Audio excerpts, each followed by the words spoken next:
一口气看完金朝119年历史。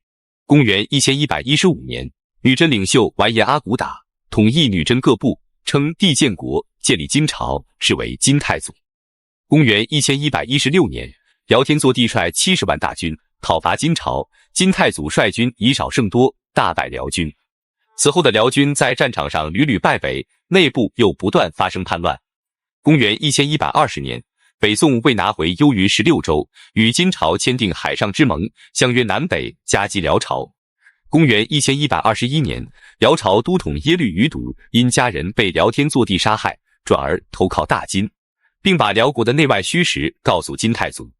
同年，金军大举攻辽，攻占辽中京和辽西京。同时，北宋军队大举北上，攻打辽南京。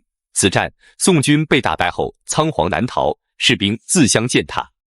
公元1122年，金军继续南下，攻占辽南京。公元1123年，金太祖完颜阿骨打因生病返回上京，途中病逝，享年55岁，在位8年。其弟完颜晟即位，是为金太宗。金太宗时，继续以俘虏辽天祚帝为目标。公元1125年，辽天祚帝率残部出夹山后，不久被俘虏，辽朝灭亡。后来的辽朝大将耶律大石在中亚建立西辽帝国，想光复大辽，但因沙漠、戈壁的阻碍，未能成功。同年，在攻灭辽之后，金太宗看到北宋的无能，便寻找借口南下攻宋。公元1126年，金军兵分两路，攻克北宋都城汴京，掳走徽钦二帝，北宋灭亡，史称靖康之变。同年，康王赵构在南京应天府（今河南商丘）登基称帝，建立南宋，是为宋高宗。金军虽然搜山捡海捉赵构，但未能抓获。自此，金、西夏、南宋呈现对峙状态。此后的金朝多次与南宋交战。公元1128年，金军攻陷南宋建康，不久后，岳飞率军收复建康。公元1131年，完颜宗弼进攻和尚原，被南宋名将吴玠击败。公元1133年，完颜宗弼再次进兵，攻陷和尚原，在仙人关被吴玠击败。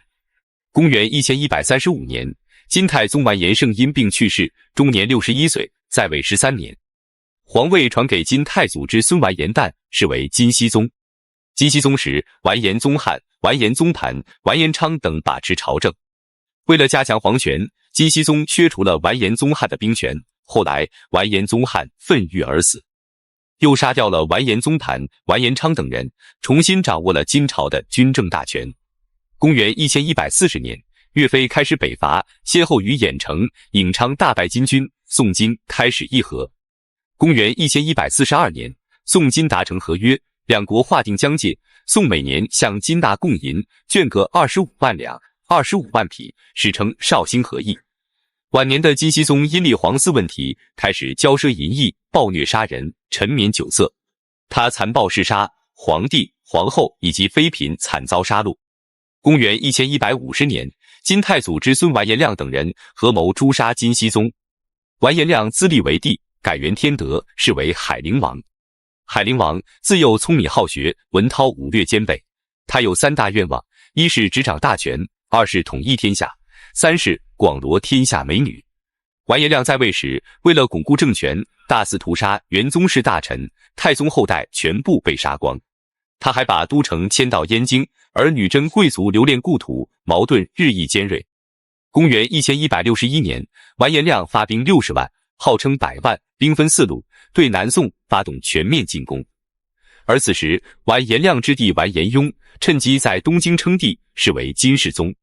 此时伐宋的金军军心动摇，宋将于允文又在采石之战击败金军，金军斗志全无。同年，将士爆发兵变，完颜亮被叛军所杀。金世宗完颜雍顺利即位，他在位时停止亲宋战争，励精图治，公自节俭，无上奢华。此时的金朝国库充实，民间殷富，史称大定之治。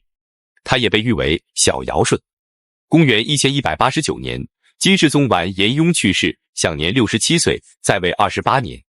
金世宗之孙完颜景继承帝位，是为金章宗。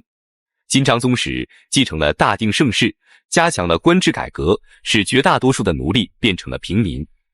金朝达到繁荣兴盛的时期，经济发达，人口增长，府库充实，天下富庶。金朝总人口超过5600万，史称明昌之治，史学家评为宇内小康。金章宗在位后期，蒙古部落开始兴起，金章宗派兵到蒙古实行减丁政策。公元1206年，南宋韩托胄发动开西北伐，此战宋军全线溃败。同年，成吉思汗统一蒙古各部，建立大蒙古国。公元1208年，宋金重新签订合约，南宋称金为伯父，南宋增加岁币、银券等。同年，金章宗完颜景因病去世，时年41岁，在位19年。因金章宗无子，群臣拥立完颜永济即位，是为金魏少王。金魏少王时，成吉思汗有意进攻金国，首先出兵西夏，而金魏少王拒绝救援西夏，最终西夏献女向蒙古投降。公元1212年，成吉思汗再次亲征金国，包围金西京大同府（今山西省大同市）。金军将领胡沙虎临阵脱逃，放弃西京，逃回中都。公元1213年，成吉思汗再次率大军逼近中都，权臣胡沙虎发动政变，杀死金魏少王完颜永济，拥立完颜询为帝，是为金宣宗。金宣宗时，元帅树虎高齐杀死胡沙虎，把持朝政。此时的蒙古军兵分3路攻金，几乎攻破所有河北郡县，金朝只有中都、真定等11城未失守。北方各地军阀为了自保，纷纷联合结寨，史称9攻封建，但并未形成有效的抵抗。公元1214年，金宣宗遣使向蒙古军求和，成吉思汗得到金朝优厚的待遇之后，退驻于儿坡。同年，金宣宗下诏南迁，离开中都，往南逃跑。公元1215年，蒙古军攻陷中都。公元1217年，金军以南宋拒绝付岁币为由，想要北边损失南边补，发兵攻打南宋。金军一路连克光山、罗山、兴州等数城，斩杀宋军近2万人。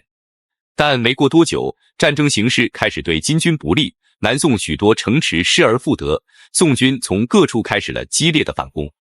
此时的金朝面对南宋、蒙古、西夏等国的攻打，四面受敌。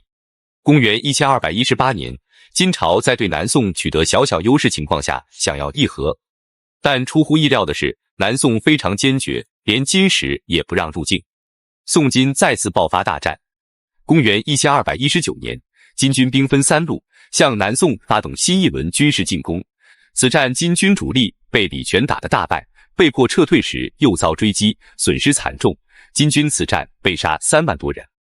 公元1224年，金宣宗完颜询在宁德殿内病死，终年61岁，在位12年。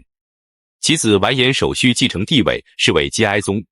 基哀宗时，争取任何可以争取的力量，抗击蒙古，任用了完颜陈和尚等名将抗击蒙古，虽多次击败蒙古，但无济于事。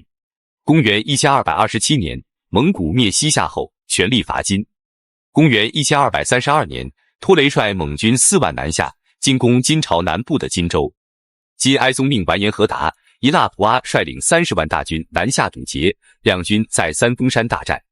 此战，金军主力损失殆尽，完颜和达、完颜陈和尚等将皆战死。自此，金朝再也无法与蒙古抗衡。公元1233年，基哀宗逃往蔡州，宋将孟拱、江海率军2万，运粮30万担，出兵助蒙灭金，合围蔡州。公元1234年，蔡州城被攻破前夕，基哀宗不愿当亡国之君，将皇位禅位给完颜成林。完颜成林即位，是为金末帝。金末帝还未举行登基大典，蔡州城已经被攻破，最终基哀宗自杀，金末帝被杀。据史学家推测，金末帝在位时间不足1个时辰，是中国历史上在位时间最短的皇帝，自此金朝灭亡。